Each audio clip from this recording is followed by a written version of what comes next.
Acts chapter 12, Herod imprisons Peter. About that time, King Herod began to harass some who belonged to the church. He had James, John's brother, killed with a sword. When he saw that this pleased the Jews, he arrested Peter as well. This happened during the festival of unleavened bread.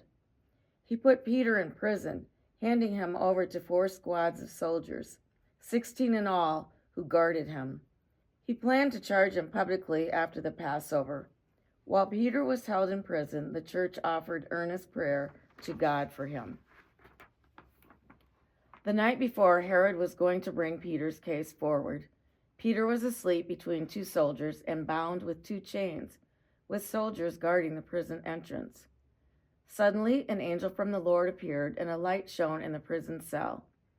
After nudging Peter on his side to awaken him, the angel raised him up and said, "Quick, get up."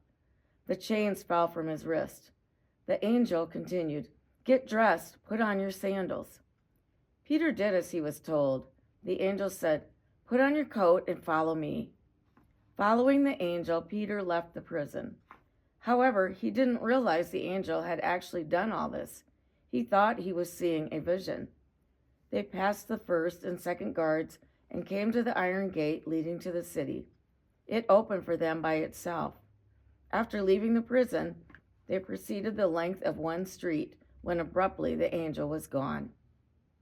At that, Peter came to his senses and remarked, "Now I'm certain that the Lord sent his angel and rescued me from Herod and from everything the Jewish people expected." Realizing this, he made his way to Mary's house. Mary was John's mother. He was also known as Mark. Many believers had gathered there and were praying. When Peter knocked at the outer gate, a female servant named Rhoda went to answer. She was so overcome with joy when she recognized Peter's voice that she didn't open the gate. Instead, she ran back in and announced that Peter was standing at the gate. "You've lost your mind," they responded. She stuck by her story with such determination that they began to say, "It must be his guardian angel." Meanwhile, Peter remained outside, knocking at the gate. They finally opened the gate and saw him there, and they were astounded. He gestured with his hand to quiet them down, then recounted how the Lord led him out of prison. He said, "Tell this to James and the brothers and sisters." Then he left for another place. The next morning, the soldiers were flustered about what had happened to Peter. Herod called for a thorough search. When Peter didn't turn up, Herod interrogated the guards and had them executed. Afterward, Herod left Judah in order to spend some time in Caesarea.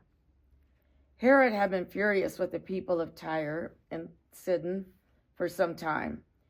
They made a pact to approach him together, since their region depended on the king's realm for its food supply. They persuaded Blastus, the king's personal attendant, to join their cause, then appealed for an end to hostilities. On the scheduled day, Herod dressed himself in royal attire, seated himself on the throne, and gave a speech to the people. Those assembled kept shouting over and over, "This is a God's voice, not the voice of a mere human."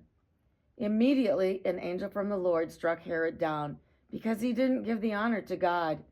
He was eaten by worms and died. God's word continued to grow and increase.